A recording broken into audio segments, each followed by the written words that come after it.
Welcome back to my YouTube channel. और इस video में हम पैराप्लेजिया के बारे में डिस्कस करेंगे, जिसे हम लेग पैरालिसिस भी कहते हैं। सो फर्स्ट ऑफ ऑल इसकी डेफिनेशन देखते हैं।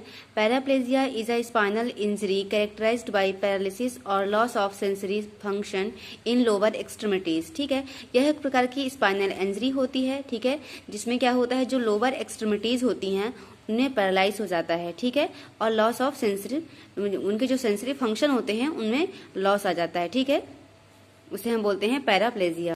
नेक्स्ट हम डिस्कस करते हैं इसकी एटियोलॉजी। तो फर्स्ट होता है मेडिकल और सर्जिकल इंजरी। किसी प्रकार की मेडिकल या सर्जिकल इंजरी की वजह से हो सकता है। इंजरी ड्यू टू फॉल करने से जो इंजरी होगी। Road accident, vehicle accident, crime related violence जैसे कि शूटिंग। ठीक है, स्पोर्ट एक्सीडेंट हो सकता है। ब्रेन और स्पाइनल कॉर्ड इन्फेक्शंस हो सकते हैं। ठीक है, जैसे कि मेनिंजाइटिस, इंसेफ्लाइटिस। ठीक है, नेक्स्ट है genetic disorders such as hereditary spastic paraplegia. ठीक, कुछ जेनेटिक डिसऑर्डर भी होते हैं जो कॉज करते हैं पैराप्लेजिया को। नेक्स्ट है स्ट्रोक, ब्रेन ट्यूमर और कैंसर, स्पाइनल ट्यूमर और कैंसर। नेक्स्ट है auto immune disorder such as multiple sclerosis. Multiple sclerosis एक ऑटो इम्यून डिसऑर्डर होता है जो कॉज करता है पैराप्लेजिया को। नेक्स्ट है neurological disorder such as cerebral palsy और स्ट्रोक। ये कुछ ऐसे न्यूरोलॉजिकल डिसऑर्डर होते हैं जो कॉज करते हैं पैराप्लेजिया को। हम डिस्कस करते हैं इसके क्लिनिकल मैनिफेस्टेशंस। ठीक है, फर्स्ट है loss of sensation near the injured site. जिस भी साइट में इंजरी होगी उस साइट में सेंसेशन लॉस हो जाती है। पार्शियल और कंप्लीट लॉस ऑफ मोबिलिटी। ठीक है, वहां पर मोबिलिटी भी लॉस हो जाती है पार्शियल या कंप्लीट रूप से। अनएक्सप्लेन्ड पेन होगा जिसका कॉज हमें पता नहीं होगा। ठीक है, अनएक्सप्लेन्ड होगा। लॉस ऑफ सेक्सुअल डिजायर, जो सेक्सुअल डिजायर होती है वो लॉस हो जाती है। सेक्सुअल डिसफंक्शन हो जाता है। ठीक है, डिप्रेशन में जा सकता है पर्सन। इम्पेयर्ड मोबिलिटी इम्पेयर्ड हो जाएगी। ऑटो इम्यून डिसरिफ्लेक्सिया, इसका मतलब होता है यह प्रकार की मेडिकल इमरजेंसी होती है जो स्पाइनल कॉर्ड में इंजरी होने की वजह से होती है। इसमें क्या होता है, जो ऑटोनॉमिक नर्वस सिस्टम होता है वो अब हाइपर रिएक्टिव हो जाता है। ठीक है, जिसकी वजह से जो बीपी होता है वो अचानक से बहुत ज्यादा बढ़ जाता है। इस कंडीशन को हम कहते हैं ऑटोनॉमिक डिसरिफ्लेक्सिया। ठीक है, नेक्स्ट है इनवॉलेंट्री बॉवल मूवमेंट। जो बॉवल मूवमेंट होते हैं वो इनवॉलेंट्री हो जाते हैं, उन पर कोई कंट्रोल नहीं होता पर्सन का या पेशेंट का।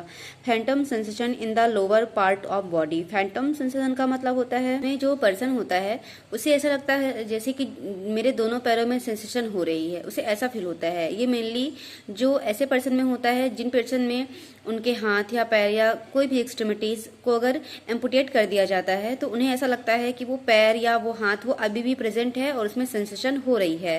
ठीक है, तो इस कंडीशन में क्या होता है, पर्सन को ऐसा लग रहा होता है कि जो मेरा पैर है वो अभी भी मूव कर रहा है, ऐसा ही उसे फील होता है।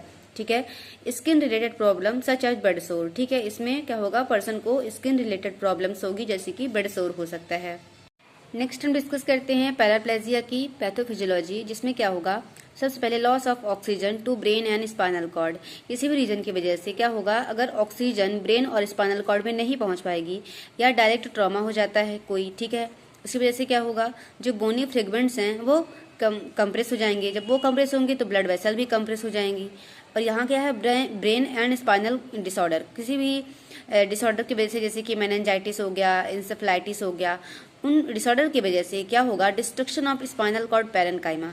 जो स्पाइनल कॉर्ड की जो पैरेन्काइमा लेयर है वो डिस्ट्रक्ट हो जाएगी। ठीक है, डैमेज हो जाएगी।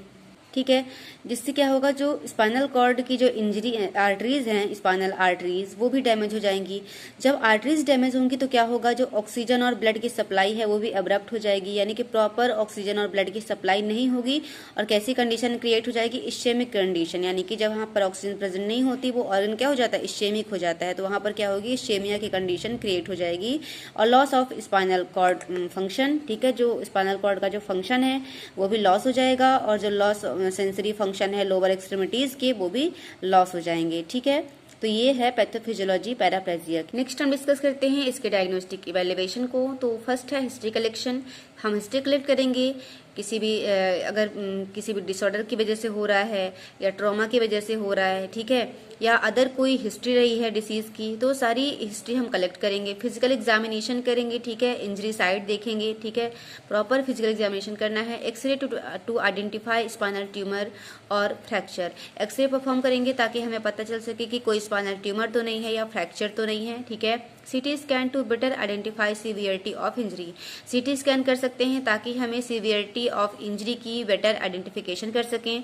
MRI to evaluate any mass और blood clot formation in spinal cord, MRI करेंगे ताकि हमें पता चल सके कि कोई ब्लड क्लॉट फॉर्मेशन तो नहीं है या कोई मास है जिसका जो कहीं पर जम गया हो, ठीक है, स्पाइनल कॉर्ड में, तो उस चीज को हम पता लगा सकते हैं एमआरआई से, ठीक है। सीएसएफ एनालिसिस यानी कि सेरेब्रो स्पाइनल फ्लूइड है उसको एनालाइज कर सकते हैं, ठीक है, उसे हमें कलेक्ट करना है, ठीक है। कलेक्ट करने के बाद उसे हम एनालाइज करेंगे, कैसे हम उसका करेंगे कल्चर, तो हमें पता चल पाएगा कि अगर वो किसी डिसीज की वजह से हो रहा है, ठीक है, किसी डिसऑर्डर किसी पैथोजन की वजह से हो रहा है, तो वो चीजें हमें सीएसएफ के थ्रू पता चल जाएंगी, सीएसएफ एनालिसिस के थ्रू। नेक्स्ट है माइलोग्राफी करेंगे। This is a X ray examination of brain and spinal cord, यानी कि यह ब्रेन और स्पाइनल कॉर्ड का एक्सरे होता है जिसे हम बोलते हैं माइलोग्राफी। इसके थ्रू हम डायग्नोसिस कर सकते हैं कि आखिर जो पैराप्लेजिया हुआ है या लॉस ऑफ फंक्शन हुआ है वो क्यों हुआ है। नेक्स्ट हम देखते हैं इसका management. Antibiotic to reduce risk of infection, ठीक है, इन्फेक्शन के रिस्क को रिड्यूस करने के लिए एंटीबायोटिक्स प्रोवाइड करेंगे। Anticoagulant such as heparin to prevent blood clot, अगर हमें ब्लड का क्लॉट सीन हुआ है, ठीक है, ब्लड क्लॉट सीन हुआ है, तो उस कंडीशन में हम एंटीकोगुलेंट जैसे कि हिपैरिन दे सकते हैं पर्सन को। Corticosteroid to decrease nerve inflammation, nerve में इन्फ्लामेशन को डिक्रीज करने के लिए हम कॉर्टिकोस्टेरॉइड्स एडमिनिस्टर करेंगे। Physical therapy to help regain function as much as possible, physical therapy देंगे जैसे कि फिजियोथेरेपी देंगे ताकि जो फंक्शन है जो लॉस हो चुके हैं उन्हें हम फिर से रीगेन कर सकें। नेक्स्ट क्या करेंगे हम, स्पाइनल कॉर्ड अलाइनमेंट सर्जरी, ठीक है, ये सर्जिकल मैनेजमेंट है जिसमें हम स्पाइनल कॉर्ड को अलाइन करने के लिए अलाइनमेंट सर्जरी परफॉर्म करते हैं। Exercise therapy to help reduce pain and remain in good physical shape, ठीक है, एक्सरसाइज थेरेपी प्रोवाइड करेंगे पर्सन को, ठीक है, उस पेशेंट को एक्सरसाइज थेरेपी देना है ताकि पेन को रिड्यूस किया जा सके और जो फिजिकल शेप है जो कि डिस्टर्ब हो गया है उसे फिर से ठीक किया जा सके। Occupational therapy to learn new skill and new ways to reduce risk of injury, ठीक है, ऑक्यूपेशनल थेरेपी प्रोवाइड करेंगे, न्यू जो स्किल्स हैं उन्हें लर्न करवाएंगे पेशेंट को, ठीक है, और कुछ ऐसे नए तरीके हम उन्हें बताएंगे ताकि रिस्क ऑफ जो इंजरी है उसे रिड्यूस किया जा सके। Psychotherapy to adopt new coping skill for managing injuries, ठीक है, जो भी इंजरीज हुई हैं पर्सन को या पेशेंट को, ठीक है, उससे क्या होगा, वो थोड़ा डिस्टर्ब हो जाएगा, वो एंजाइटी में रहेगा, वो इरिटेटेड रहेगा, ठीक है, क्योंकि उसके साथ इतनी बड़ी इंजरी हो गई है, तो उसे हम साइकोथेरेपी भी प्रोवाइड करेंगे ताकि वो कुछ कोपिंग स्किल को गेन कर सके, ठीक है, और अपनी इंजरी के साथ वो मैनेज कर सके और अपनी लाइफ को बेटर कर सके, इम्प्रूव कर सके।